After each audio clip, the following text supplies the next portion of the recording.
Hello everybody and welcome back to the channel. Are you like me and you enjoy to drink soda or sparkling water made from your Sodastream?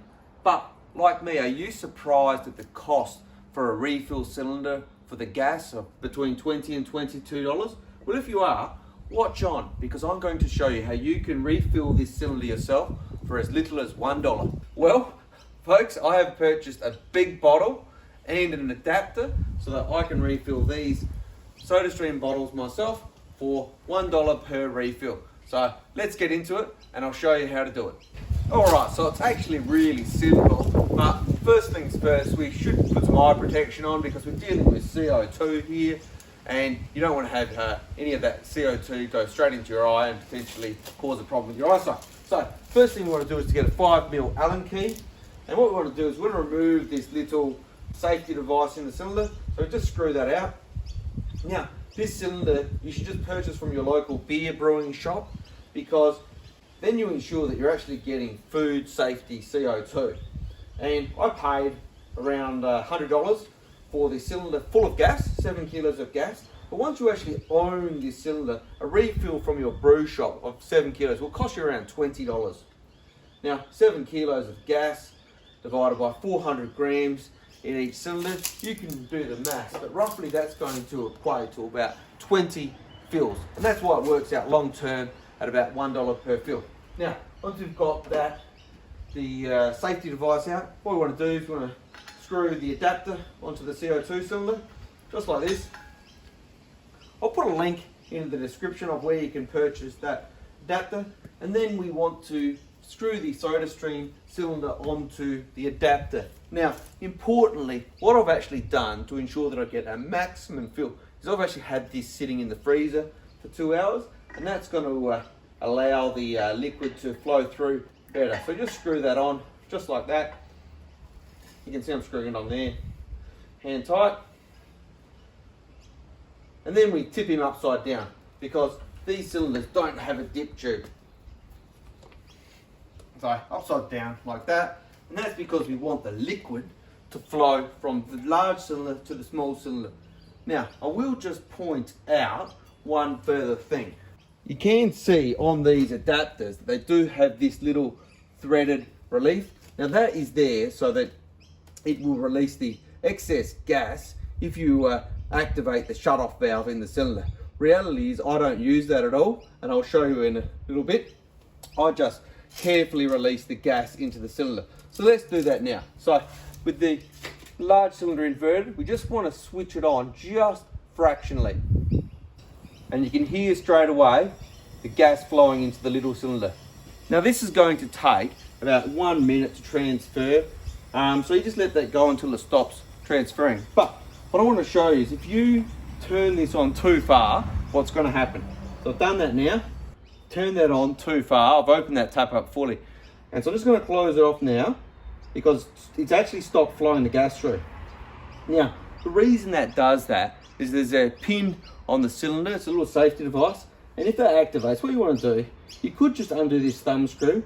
But what I find is actually easier to do is just to back this off a fraction and the excess gas will escape. Just show you in a tick. All right. So you saw that excess gas escape, and that just allowed that pin to come out. Now it is a little bit finicky, the pin on the top there, but it's there as a safety protection for some reason. Sodastream, if you let too much gas, it closes it off. So you just got to crack it enough that it just flows through, just a modest amount. Now that we've reset that, we just open up a fraction just until we hear the gas transferring.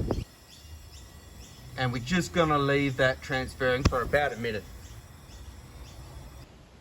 Alright folks, so we can clearly hear that the cylinder has stopped filling now. It had a good burst in there. So let's switch it off for one last time. And then you can see I've brought some scales out. Let's weigh this cylinder to see what it actually weighs now.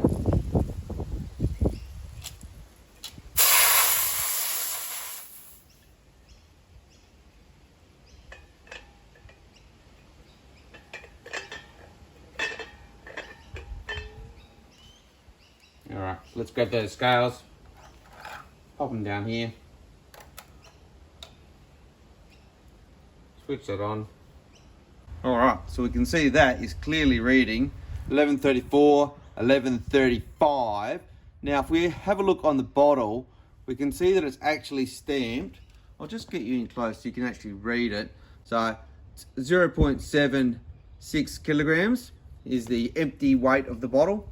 So the fact is that we've got 1135.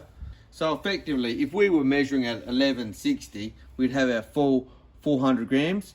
But reality is we're some 25 short. So we've got, 375 grams into this cylinder.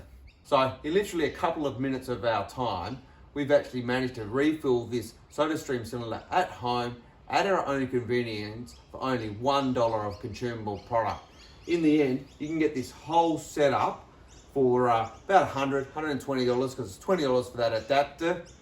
And from that initial $120, you're actually going to get about 20 fills. So already you can see that, the cost, the investment in this, you're talking about $5 a fill for the initial fills instead of the ultimately $1. Or if you were to return this and get the replacement cylinder through the official means, it's $22. So even purchasing the equipment, you're out in front from the very beginning, but long term, got super good savings. I will just point out that the adapter, there's two different types of adapters. It depends on where you are in the world.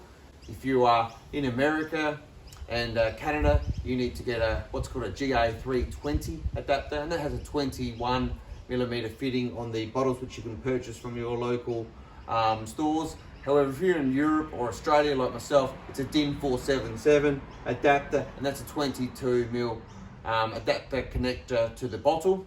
I will put that information in the description of the video so you know exactly what adapter to purchase. But in the meantime, if you have liked this video, do feel free to like, share and subscribe. Until next time, have a good evening.